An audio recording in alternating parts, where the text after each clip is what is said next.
నమస్తే బీఆర్కే భక్తి ఛానల్ కి స్వాగతం. నేను పద్మ. ఈ రోజు మనతో పాటు స్టూడియోలో ఉన్నారు ప్రముఖ ఆధ్యాత్మికవేత్త డాక్టర్ అనంతలక్ష్మి గారు.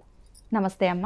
నమస్తే తల్లి. మా గ్రహణం సమయంలో ఎలాంటి నియమాలు పాటించాలి, ప్రత్యేకించి గర్భిణీ స్త్రీలు ఎలాంటి జాగ్రత్తలు తీసుకుంటే మంచిది? గ్రహణం అంటే పట్టుకోవడం అని అర్థం. ఈ పట్టుకునేటటువంటిది ఏం పట్టుకుంటోంది అంటే సూర్యుణ్ణి చంద్రుణ్ణి పట్టుకుంటున్నారు. సూర్యగ్రహణం అంటే సూర్యుడు పట్టుబడ్డ సమయం, చంద్రగ్రహణం అంటే చంద్రుడు పట్టుబడ్డ సమయం.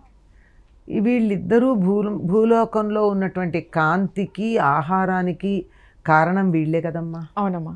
సూర్యుడి వల్లేమో పత్రహరితం తయారవుతుంది. సూర్యకాంతి అయితే పత్రహరితం లేదు, పత్రహరితం లేకపోతే చెట్లకు పుష్టి లేదు.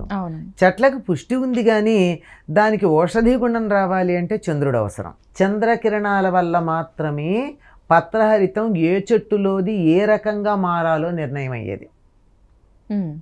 ఇప్పుడు మామిడాకులో ఉన్నటువంటి పత్రహరితం, జామాకులో ఉన్న పత్రహరితం కూడా ఆ చెట్టు దాన్ని సరిగ్గా పీల్చుకుని మామిడికాయ కాయాలా జామకాయ కాయాలా అనేది నిర్ణయం చేసుకోవడానికి సహకరించేవి చంద్రకిరణాలు. అందుకే ఔషధీపతి అన్నారు చంద్రుణ్ణి. ఈ రెండు గ్రహణంలో పడ్డ సమయంలో అంటే అటు చంద్రుడు కానీ ఇటు సూర్యుడు కానీ ఇటు వెలుగుకి వాళ్లే కారణం, ఆహారానికి వాళ్లే కారణం. ఆ సమయంలో శరీరము మనస్సు కూడా ఆ రెండిటి మీద వాటి పెత్తనం ఉంది కదా, అవి కొద్దిగా డల్ అవుతాయి. కనుక డల్గా ఉన్నప్పుడు అంటే వాటికి ఉన్నటువంటి చురుకుతనం తగ్గినప్పుడు వాటి చేత పని చేయించినట్టయితే అలసట ఎక్కువ ఉంటుంది. అందువల్ల విశ్రాంతి నియమని చెప్పారు. ఈ కారణంగానే మనం గ్రహణ సమయంలో కనీసం 3 గంటల ముందు ఆహారం తీసుకోవడం మానేస్తాం, ఘనాహారం. అనారోగ్యాలు, మందులు వేసుకోవాలి ఇలాంటివి ఏవైనా ఉన్నట్టయితే వాళ్ళు ద్రవ పదార్థాలు తీసుకుంటారు. ద్రవ పదార్థాలు త్వరగా అరుగుతాయి, శరీరానికి బలాన్ని ఇస్తాయి. ఘన పదార్థాలు బరువునిస్తాయి, ముందు అరుగుదలకి సమయం పడుతుంది, బలం రావడానికి సమయం పడుతుంది. అందువల్ల ఈ సమయంలో జీర్ణ కోసం ఎక్కువ పని చేయకుండా చూసుకోవాలి. జీర్ణ కోసం పని చేయకుండా చూడాలంటే మనం స్విచ్ చేస్తామా? స్విచ్ వేయం, దాన్ని ఖాళీ చేసి కూర్చోబెడతాం. అది చేయాల్సిన పని. అందుకని ఆ సమయానికన్నా ముందు 3 గంటల ముందు ఆహారం తీసుకోవడం మానేయమన్నారు. మనకి ఉరుకుల పరుగుల ప్రపంచంలో 3 గంటల అంటే ఏమిటి అసలు? దేనికైనా మనకి సినిమా చూడడానికి, క్రికెట్ మ్యాచ్ చూడడానికి ఎన్ని గంటలైనా పర్వాలేదు, కానీ ఇంకా ఇతర ఏ పనుల కన్నా గంట అంటే కూడా చాలా ఎక్కువగా కనపడుతుంది. అందువల్ల అంత కాదు, కానీ కనీసం ఘన పదార్థం తీసుకోవడం ఒక 2-3 గంటల ముందు ఆపేస్తే మంచిది. అప్పుడు జీర్ణ కోశం ఏదైతే ఉందో అది ఎక్కువగా పనిచేయదు గనక సమస్య లేదు. జీర్ణకోశ సంబంధం ఎప్పుడైతే అది లేదో మనస్సు చురుగ్గానే పనిచేస్తుంది, శరీరంలో ఉన్నటువంటి మిగిలిన భాగాలన్నీ బాగా పనిచేస్తాయి. వీటి మీద ఆధిపత్యం కలిగినటువంటి గ్రహాలు, గోళాలు, నక్షత్రాలు అవి కూడా ఒడిదుడుకులకు లోనవుతూ ఉంటాయి గనక అవి ప్రశాంతంగా లేకపోతే వాటి ప్రభావం వల్ల ఇవన్నీ ఎక్కడ కంగారు పడతాయో అని అక్కడ ప్రశాంతంగా ఉండడం కోసం తప్పనిసరిగా అక్కడ చేయవలసినటువంటి పనులు ఉన్నాయి అని చెప్తారు.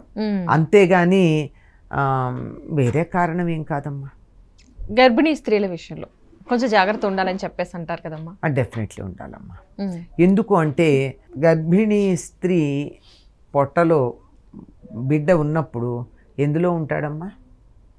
తల్లి ఎలా తిరిగినా బిడ్డకి ఎటువంటి ఇబ్బంది లేకుండా ఒకే పొజిషన్లో ఉండడం, మెయింటైన్ చేయడం దేనివల్ల అవుతుంది? ఉమ్మ నీరు వల్ల అవుతుంది. అంటే వాటర్ బెడ్ అనేది ఉంటుంది చూడండి, అంతరిక్షంలో అక్కడ వెళ్ళేటప్పుడు వాటర్ బెడ్స్ పెడతారు.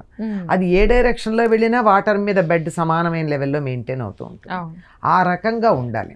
ఆ రకంగా ఉన్నప్పుడు మాత్రమే శిశువు బాగుంటాడు. అలా ఉండడానికి తేడా కలిగిస్తుంది గ్రహణ సమయం. ఇప్పుడు గ్రహణం బాగా తారస్థాయిలో ఉన్నప్పుడు పక్షులన్నీ కలకల రావాలి చేయడం, ఉన్న వాటి అయోమయమైపోయి ఎక్కడికి వస్తున్నామో ఎటుడుతున్నామో తెలియదు, ఇంటి దారి మర్చిపోయినట్టు కంగారు పడుతూ అరుపులు అరవడం చూస్తాం. గ్రహణం తగ్గిన కాసేపటికి వాటి గూడేదో గుర్తించే పెడతాయి, ఆ లోపల మాత్రం కంగారు పడతాయి. ఆ విధంగా ఎప్పుడైతే గ్రహణం బాగా ఉచ్చ స్థాయిలో ఉందో అప్పుడు జీవుడు కూడా కంగారు పడుతూ ఉంటాడు. ఆ కంగారు పడకుండా ఉండడం కోసమని ఇవన్నీ ఏర్పాట్లు చేస్తారు. ఇప్పుడు చంద్రగ్రహణం అనుకుందాం. చంద్రగ్రహణం సమయంలో ఏం జరుగుతుంది, సూర్యగ్రహణం సమయంలో ఏం జరుగుతుంది, సముద్రానికి ఆటుపోట్లు ఉంటాయి. నీరెక్కడున్నా అటువంటి ఆటుపోట్లు ఉండే అవకాశం ఉంది. కనుక ఈ గర్భస్థ శిశువు ఎవరైతే ఉన్నారో వాళ్ళు ఒక వాటర్ బెడ్ మీద తల్లి యొక్క కడుపులో మెయింటైన్ అవుతున్నారు. అంతే కదా, తల్లి ఎడి తిరిగినా ఏం చేసినా వాళ్ళకి ఎటువంటి ఇబ్బంది లేకుండా. అట్లాంటిది ఏకంగా శరీరం బరువులోనూ వాటిల్లోనూ తేడాలు వచ్చే పరిస్థితి గ్రహణ సమయాల్లో. అటువంటిప్పుడు ఎంత ఇబ్బంది కలుగుతుంది.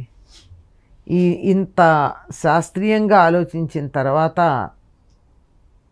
ఎవరికైనా గ్రహణ సమయంలో ఏం చేయాలో అర్థమైపోయిందా?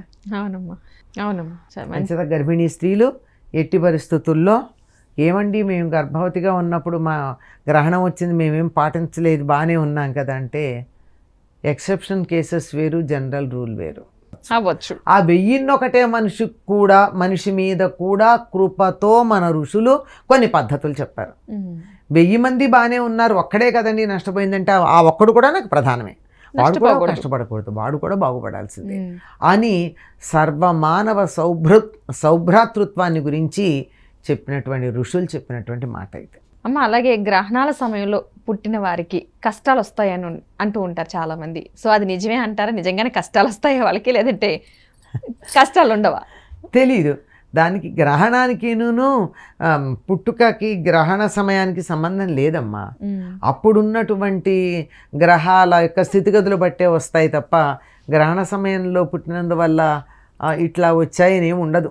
ఓకే అమ్మ, గ్రహణాల గురించి చాలా చక్కగా వివరించారు. ఎందుకంటే గ్రహణ సమయంలో చాలా మందికి ఎలా ఉండాలో తెలుసు కానీ దాని వెనక ఉన్న ఆంతర్యం ఏంటనేది మాత్రం తెలియదు. సో అలాంటి వారికి కూడా మంచి వివరణ ఇచ్చినందుకు ధన్యవాదాలమ్మా.